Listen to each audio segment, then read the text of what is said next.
자, 오늘은 5절 말씀을 중심으로 해서 내 편 되시고 나를 변호하시는 하나님에 대해서 한번 하나님의 말씀 묵상하도록 하겠습니다. 여러분, 우리가 살면서 힘든 일들이 굉장히 많이 있죠. 여러 가지 문제들이 있어요. 근데 몇 가지 문제들이 계속해서 우리에게 반복적으로 오는 거지, 사실 우리가 걱정하고 염려하는 문제들은 5만 가지가 아닙니다. 한 대여섯 가지가 계속 반복해서 우리의 인생의 굴레 가운데 우리를 찾아오게 되는 거예요. 근데 여러분, 여러 가지 어려움 가운데 관계에서 오는 어려움은 여러분 누구나 한 번쯤은 다 경험해 보는 일들입니다. 인간관계에서 오는 그런 어려움들 있잖아요. 회사 생활 이렇게 하는 젊은이들에게 한번 물어보면은 뭐가 제일 힘듭니까? 물어보면요, 자기의 업무가 힘들다고 하는 사람 거의 없어요. 거의 다 인간관계에서 회사 생활할 때에 거기서 알고 지내는 직장 상사라든지 동료 직원이라든지 이런 분들하고 관계가 너무 어려워요, 이러는 분들이 많이 있습니다. 공부하는 학생들도 여러분, 공부 물론 어렵죠. 어렵지만 관계가 좋으면 공부 못해도 학교 그렇게 가고 싶어 해요. 그렇지 않습니까? 공부는 못해도 공부 못해가지고 학교 가기 싫어하는 애들은 별로 없어요. 근데 학교에서 가기 싫어하면은 관계에 분명히 문제가 생긴 것입니다. 교회도 여러분, 인간관계가 쉬워요, 어려워요? 교회 사랑이 가득한데? 주의 은혜가 가득한데? 그래도 여러분, 교회에서도 인간관계는 어려운 법입니다. 동창회, 동아리 모임, 친목회, 여러분 사람 모이는 곳에는 언제나 관계에서 오는 문제가 반드시 생기게 됩니다. 있을 수도 있고 없을 수도 있고 이런 게 아니에요. 누구나 한 번쯤은 다 관계에서 문제가 발생하기 마련. 왜 인간관계가 힘들까요? 나와 맞지 않는 사람과 갈등을 하다 보면 그 사람이 있는 곳에는 항상 상대적이기 때문에 나도 문제가 있는 사람처럼 여겨지기 때문에 그러는 거예요. 그렇죠? 그 사람하고 나하고 잘 안 맞아. 근데 그 사람이 있는 그곳에는 내가 틀린 것 같아서 나와 갈등하는 사람을 부정한다든지 아니면 나 자신을 부정하기 때문에 여러분, 그래서 이 인간관계가 너무나 힘든 겁니다. 저는 여러분, 목회하면서 관계 문제가 한 번이라도 있었을까요? 없었을까요? 저도 사람인데 왜 없었겠어요?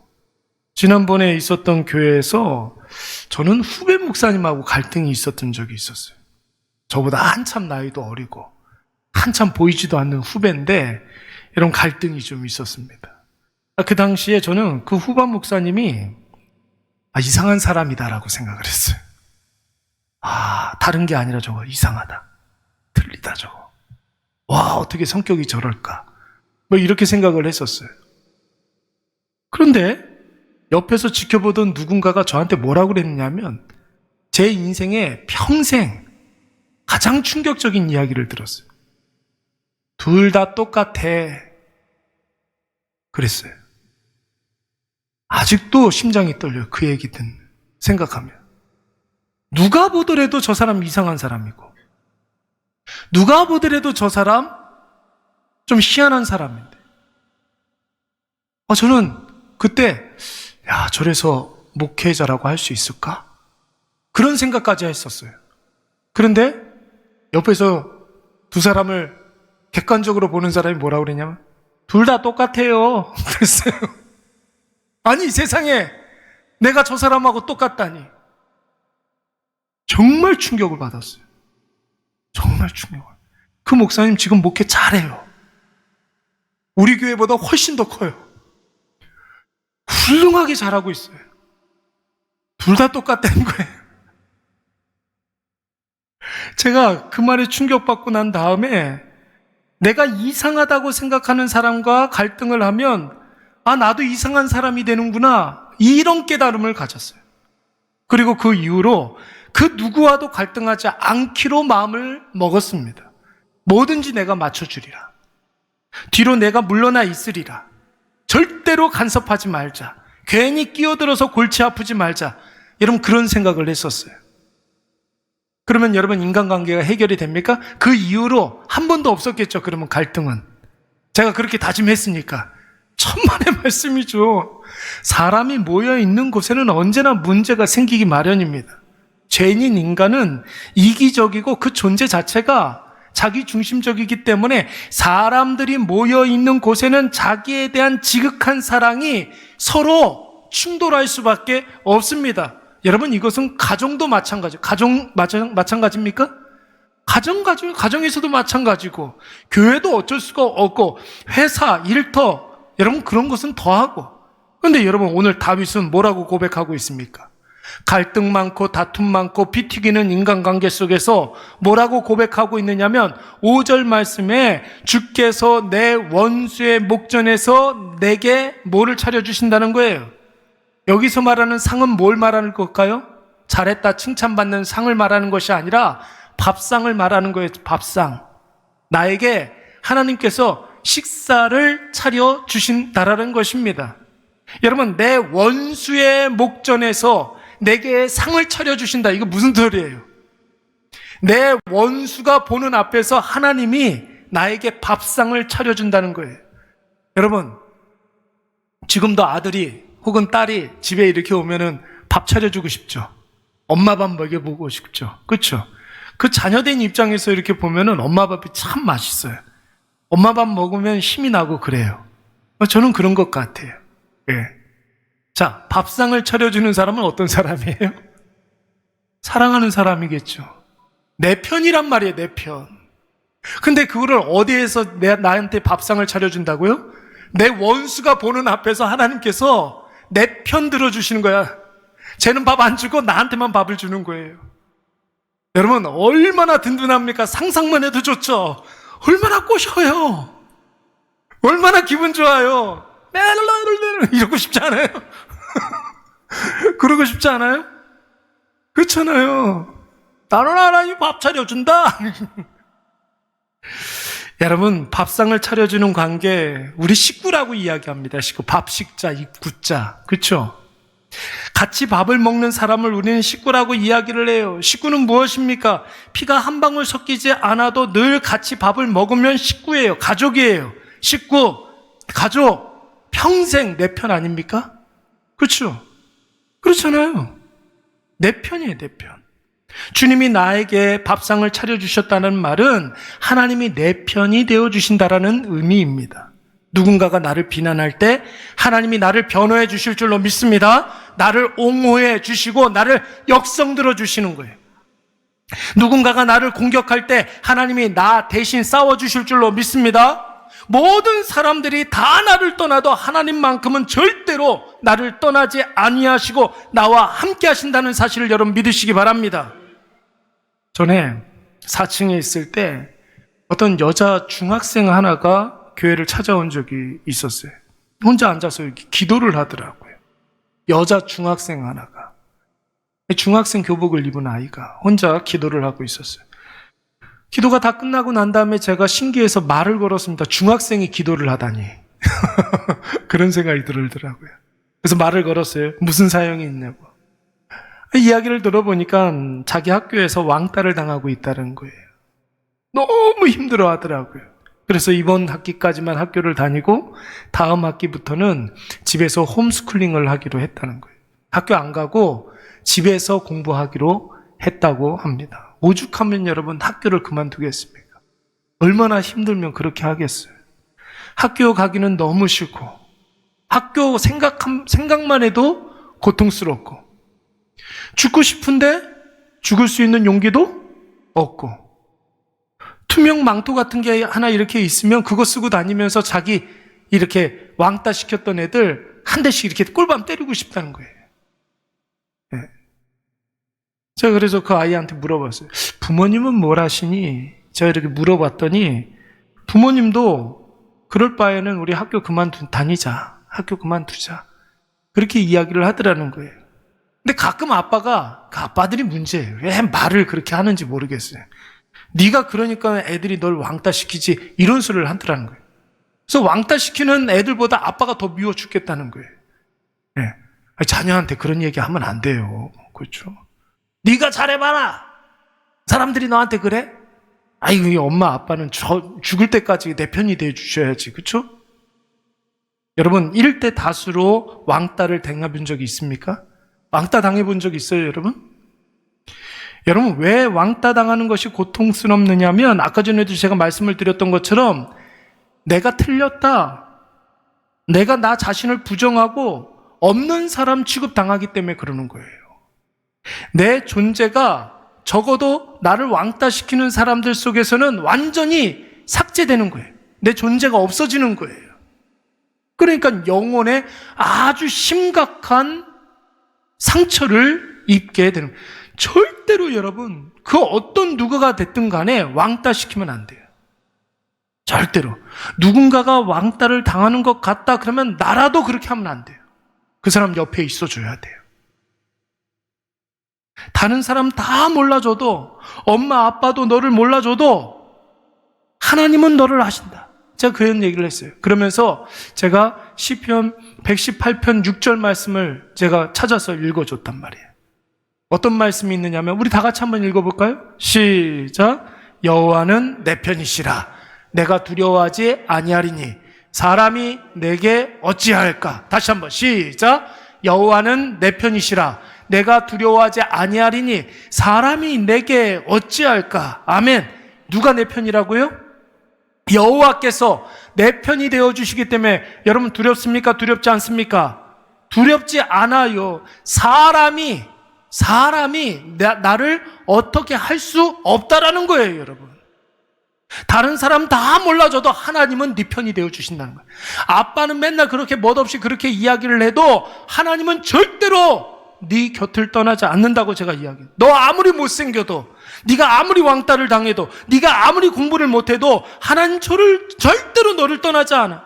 하나님 함께 하심을 확신하고 여러분 기필코 이겨내자. 제가 그렇게 이야기를 했어요. 뭐 그 다음에 어떻게 됐는지는 잘 모르겠는데 이 말씀 꼭 기억하라고 그랬어요. 시편 118편 6절 말씀. 하나님은 여호와는 내 편이시라. 내가 두려워하지 아니하리니 사람이 내게 어찌할까. 여러분 이 말씀 꼭 기억하시기 바랍니다. 오늘날 세상이 얼마나 편해지고 쉬워졌습니까? 여러분 그래서 사람들이 과거보다 더 행복해졌습니까? 더 불행해졌습니까? 옛날보다 한 20년 전보다 더 행복해졌습니까? 더 불행해졌습니까? 더 불행해진 것 같아요. 그래서 우리가 조금만 나이만 이렇게 먹으면은 옛날이 좋았다는 이야기를 많이 하잖아요.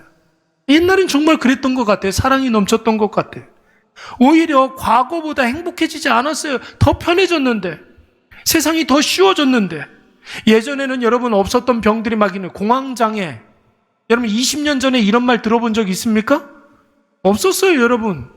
그러니까 세상이 점점 편해지고 세상이 점점 쉬워지고 많은 것을 누리다 보니까 스스로 고립되는 거예요. 고립되는 거. 그러니까 고독해지고 자기가 혼자라는 사실이 느껴지면은 그때부터는 막 두려움이 엄습하고 꼼짝달싹부터 막 식은땀을 막 흘리고 호흡이 안 되고 이런 일들이 벌어지는 것입니다.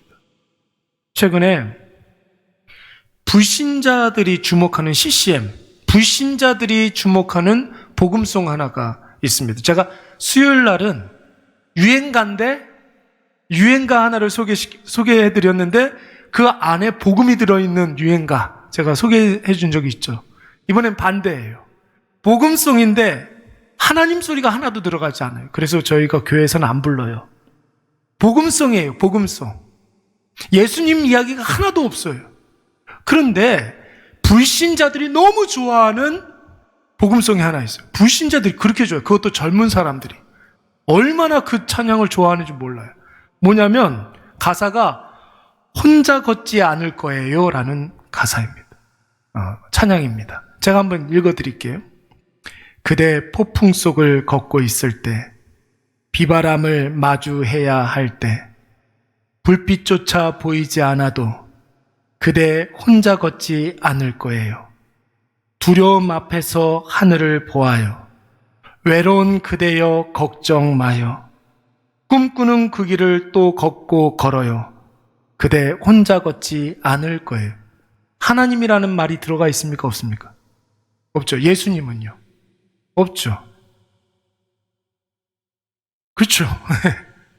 그런데 그러니까 불신자들이 이 찬양을 되게 좋아하고 많이 들어요. 여러분, 이 가사를 이렇게 보면서 어떤 말씀이 생각납니까?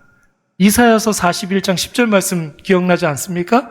여러분, 교회에서도 인간관계에 문제가 많이 일어난다는 거예요.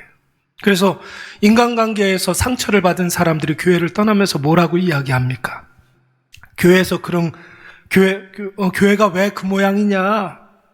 교회가 어떻게 그럴 수 있느냐? 뭐 이런 이야기들을 많이 하시는 분들이 있는데, 여러분, 교회가 그런 것이 아니라 원래 사람들이 모여있기 때문에 그런 것이. 예. 요즘 제가 불신자 애기 엄마들을 많이 만나는데, 교회를 한 번도 경험해보지 못한 어떤 분에게 제가 그런 이야기를 했어요. 물어봤어요. 교회는 천사들만 살 것 같죠? 제가 그렇게 물어봤어요. 교회는 다 좋은 사람들만 있을 것 같죠? 제가 이렇게 물어보니까 그분이 교회를 단 한 번도 나가본 적이 없는 그런 분인데, 에이, 교회도 사람이 모여있는데 다 문제가 있겠죠. 그러더라고요. 맞아요, 여러분. 교회도 사람들이 모여있기 때문에, 인간은 이기적이기 때문에 어쩔 수 없이 문제가 생길 수밖에 없습니다. 여러분, 그때 계속 나와 갈등하는 사람 신경 쓰면 절대 하나님이 보이지가 않아요. 나는 나대로 상처받고 상대방은 나 때문에 상처받게 되는 것이죠. 조금이라도 인간관계에서 불편함이 오면 주님은 내 편이시다. 여러분, 이렇게 생각하시기 바랍니다. 주님이 내게 밥상을 차려주셨다. 하나님은 내 편이시라. 사람이 나한테 어떻게 하지 못한다. 여러분, 이렇게 고백하시기 바랍니다. 그러면 나도 모르게 의연해지고 관대해지는 거예요. 내가 그 사람을 품어줄 수는 없어도 그 사람이 절대로 신경 쓰이지가 않는 거예요. 세상 왕따의 대명사, 여러분 누구? 예수 그리스도를 한번 생각을 해보십시오. 예수님 때문에 병 고침을 받은 사람들이 얼마나 많았을까요? 그렇죠? 그런데 결정적인 순간에 예수님 때문에 병 고침을 받은 사람들도 십자가 아래에서 예수를 못 박으라고 그랬단 말이에요. 예수님으로 인하여서 병고침을 받은 사람도 예수님을 왕따시켰어요. 예수님 전하신 말씀에 감동받고 은혜 받는 사람들이 얼마나 많았겠습니까? 그런데 그 모든 사람들이 십자가 앞에서 예수를 십자가에 못 박으라고 했던 거예요. 여러분, 그 사람들 가운데는 오병이어의 역사를 경험한 사람들이 있었을까요? 없었을까요? 있었죠. 그 사람들에게도 예수님은 왕따를 당하셨어요. 이게 얼마나 고통스러운 일입니까? 예수님 영혼에 큰 상처가 되는 일 아니었겠습니까? 그러나 예수님에게 상처는 절대로 절망이 되지 않았습니다. 예수님 고백하는 것을 한번 들어보세요. 요한복음 8장 29절 말씀해 보시면 뭐라고 말씀하고 계시느냐면, 나를 보내신 이가 나와 함께 하시는도다. 내가 그가 기뻐하시는 일을 행함으로 나를 어떻게 두지 않았다고요? 혼자 두지 않았다고 말씀하고 있는 거예요. 오직 하나님께만 집중하니까, 사람에게 집중하지 아니하고 하나님께만 집중하니까 하나님께서 나를 홀로 두지 아니하신 줄로 믿습니다. 여러분, 이 확신 가지고 예수님은 골고다 그 모진 언덕을 십자가 둘러매고 오르실 수가 있었던 거예요. 사랑하는 여러분, 꼭 기억하시기 바랍니다. 우리는 절대 혼자 걷지 않습니다. 내 뒤로 남 발자국이 하나밖에 없는 이유는 내 발자국이에요? 예수님 발자국이에요? 내 인생 뒷길을 뒤돌아봤을 때 발자국이 하나밖에 없는 이유가 뭐예요? 내 발자국이에요? 예수님 발자국이에요? 예수님 발자국이에요. 내 발자국은 어디 있어요? 예수님이 나를 업고 안고 가시기 때문에 그런 거예요. 여러분, 그래서 과거의 일들 때문에 상처받지 마세요. 그때에도 예수님이 우리와 함께 하시는 줄로 믿습니다. 내 뒤에 남 발자국은 내 발자국이 아니라고요. 예수님 발자국이에요. 오늘 이것을 꼭 기억하셔서 절대 혼자라고 생각하지 마시고, 나와 함께 하시는 하나님, 내 원수의 목전에서 나에게 밥상 차려주시는 예수님을 확신하시기 바랍니다. 오늘도 담대하게 주어진 사명 하나님께서 잘 감당하게 해주실 줄로 믿습니다. 우리 두려워 말라. 요즘 최근에 제가 많이